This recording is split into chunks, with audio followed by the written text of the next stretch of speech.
My name is Diane Trautman. My husband and I moved here in 1993 to raise our 2 young sons, and I immediately got involved in PTA and school site council, and I stayed involved in that commitment to PTA for 18 years.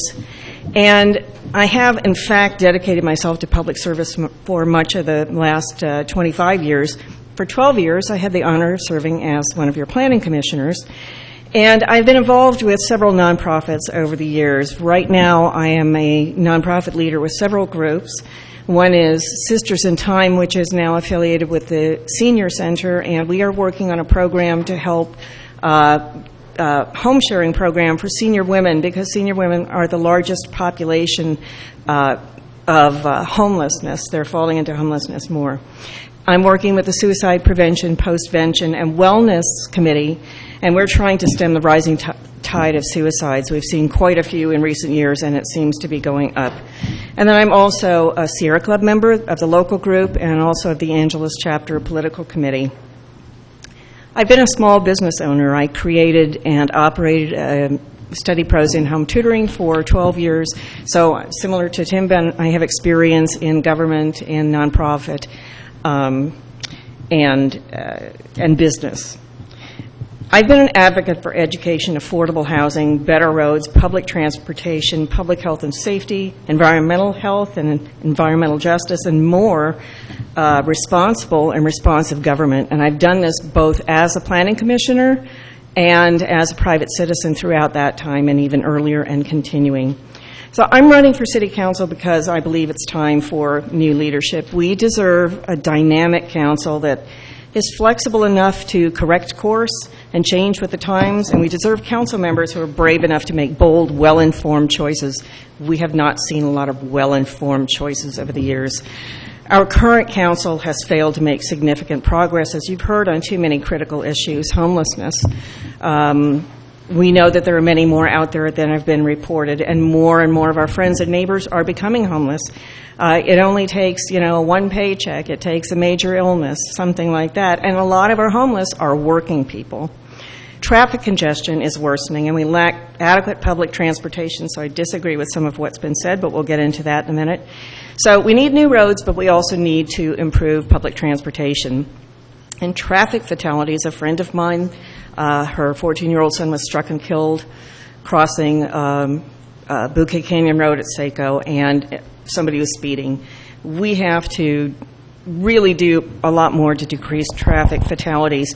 Those and incidents of suicide and opioid overdoses are causing us all sorts of problems with public health and safety. Thank you. Your time? Okay, the question segment. Oh, come on. Here. You've got to have some question. Hi, I'm Zoe Starks. I was wondering what you think about our public transportations to our schools. I think public transportation deserves as much investment as roads or close to it. Since road construction began in a major way in the 1950s, the emphasis has been on investment in roads and subsidizing public transportation. We have to even that out because it makes sense for us to get people off the road, to create opportunities to move students safely around the city to where they need to be. So I think the city should be partnering more with the school districts because the school districts do not have the resources on their own.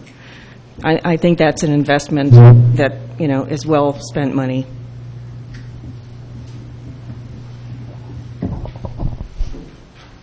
All right.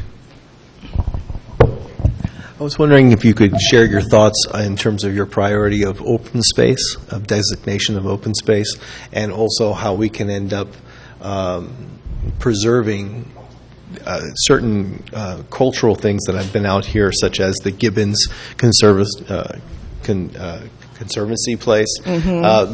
There's a whole section that they're trying to just break through on Bouquet right now.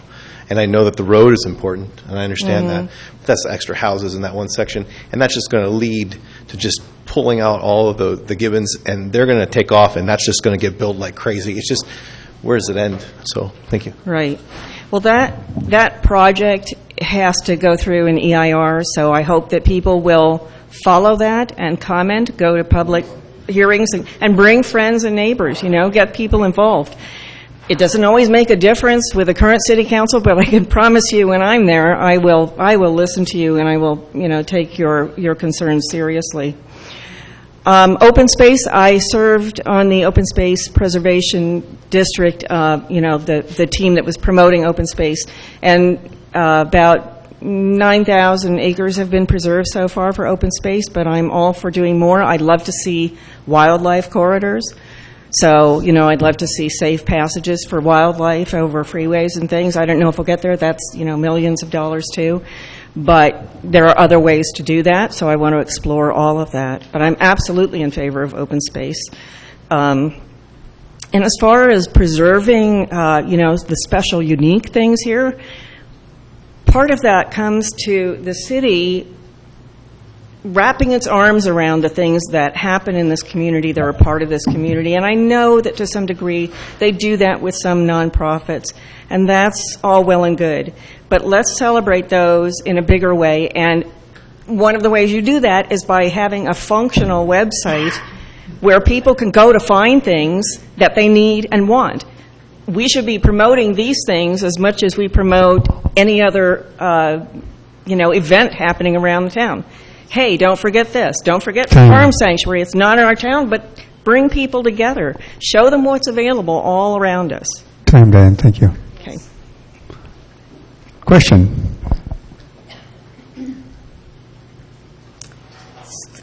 Cher Gilmore, could you tell us what more you would like to see the city do in terms of addressing climate change and lowering its carbon footprint, other than what it's already doing? Okay. The city has approved a lot of solar installations. I think we should be encouraging more of that.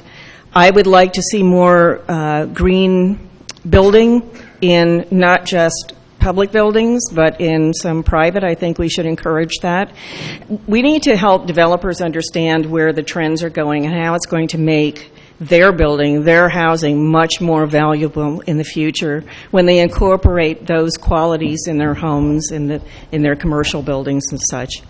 I spoke out against the Castaic Canyon, the landfill, Chiquita Canyon landfill, and part of that was due to the pollution that entails, not only the stationary pollution and water pollution, but also the number of trucks that were coming through. And the county has sued them, and that's being worked out. But honestly, I wish they had taken the packet of material that we as Sierra Club brought to them and read through it and said, yeah, maybe there are some problems with this. Let's send it back to the drawing board. Aside from the fact that it's an environmental justice issue for the people who live there.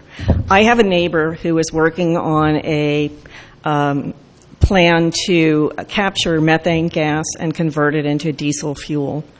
So let's look at all of these possible technologies that we can use that can help. Yes, we need to get cars off the road. That's, the transportation issue that's been discussed. But again, that goes back to having adequate public transportation.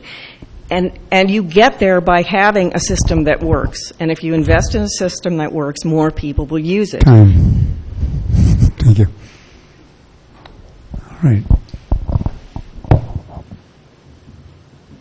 Yeah, I was wondering what your view would be in this 30-year-old city that has never completed installing bus shelter benches since you're on transportation. If we want more riders, perhaps we've got to make it more comfortable. And I speak generally for the people that are in the areas that use the bus ridership the most. In the summertime, we see them hiding behind a lamppost to try to get a spot of shade.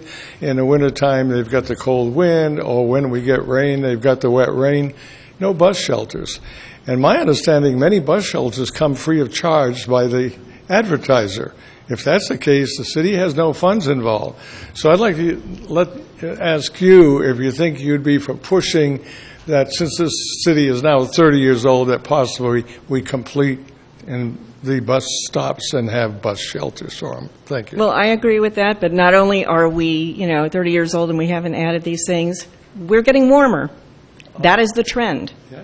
And we cannot have our citizens out baking in the sun. It always surprises me, too, with some of the development that we don't have trees that are providing more shade. So, yes, we should have those.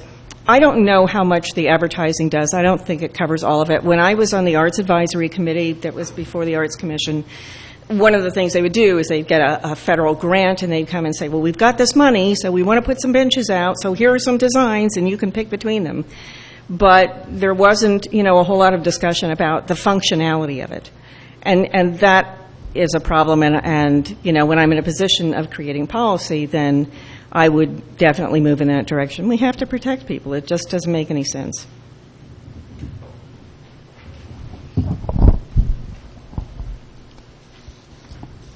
Okay.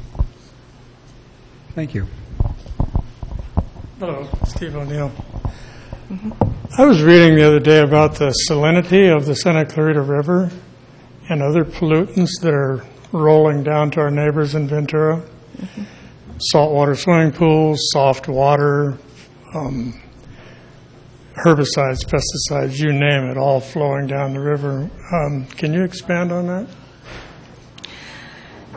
I think a lot of the cleanup that the sanitation district does is effective, and I think that the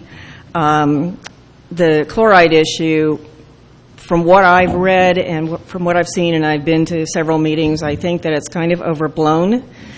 And I think that a part of that was kind of instigated by people who wanted to have us spend $500 million building a treatment plant west of the I-5, which many of us protested.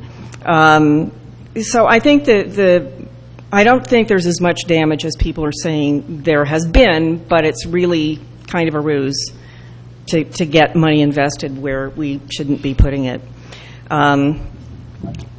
Generally, water-wise, I think the city should be working with the Water District and Sanitation District and really have a much better idea of what's going on there.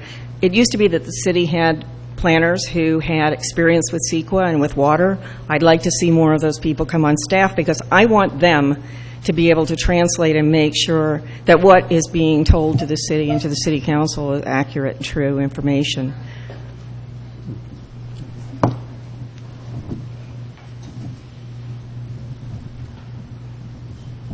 Since you brought up the chloride problem, I myself was looking for a solution, and I'd like to see if you think this would be a good one. The chloride content of the water coming out of our sanitation plants is not that high, but they say we're outside of limits. So we could take that water output coming out of the plants at the present and pipe it up through an empty pipe all the way east up the Eastern end of the river? I can't remember the name of the main street here. But anyway, the main drag, all the way up to Sand Canyon, enter it in the river there, and the Sand Canyon tributary, all the tributaries, the Newhall Creek, the Bouquet Creek, all those will dilute that outfall so it'll meet the number they want at Blue Cut without running through any other plant. Your question, Ed? Right. My question is, would you be in favor of some simple fix like this, and they can even shut down the reverse osmosis plant? I've had conversations with people at the Water Agency about what we can do to get reclaimed water back up to the eastern end to recharge all of that. Not specifically about the chlorides, and what I've been told is that there are specific permits that they are trying to get. So it's not as simple as it seems, but definitely we need to be doing a lot more about reclaimed water and, any other treatment processes we can use so that we're not spending, billions of dollars or millions of dollars on deep well injection or trucking and things like that. So lots of, and this is the thing, when I get involved in these things, I do a lot of additional research and I talk to people, but as Logan mentioned, I want to have committees formed so that we can have people who have some area of expertise or interest in those areas youth issues, senior issues, water issues, all of that, green energy and climate change, to have those people involved and bringing some things to the city. There's a lot that city council members have to do, so they can't do it all on their own, and we know that there are a lot of good minds here who can help us put together a plan and get that sort of investment from the community. That's a community building activity. We should be doing that. Time for one more question. Maybe. I was warned, but you can. Just if you could state your views on higher density development housing near public transit. Higher density housing is one way to conserve water. It's also another way to get affordable housing. And I think if your transportation system is worthy and functional, that you will have people living in higher density who will be using that public transportation. It should be in the right location, as the road should be in the right location. And I just want to touch on that for a minute, because the City Council seems to be moving forward on Dockweiler extension to 13th Street, and they're trying to push that through. And yes, the 13th Street railroad crossing does need to be improved, and the issue is going to the CPUC, the Public Utilities Commission. But expanding that roadway in the way they want to do it to a secondary highway running parallel to Newhall Avenue and going right past a neighborhood with apartments and condos with no parking, no sidewalk, taking away that area from them. It's not safe. You have a lot of high speeds probably going through there, and then taking it down through the Special Standards District of Plaza Rita Canyon, through a floodplain, because that's what 13th Street area is, and dumping that traffic out onto Railroad Avenue. That makes no sense. We need to look at our circulation element. We have a new general plan that we have to be putting together every 10 years. We need to be looking at the circulation element, as they did last time, pulling out roads that makes no sense, and looking at ways to add roads if we need to do it, to change roads. Thank you, Diane. Let's give Diane a big hand. Thank you.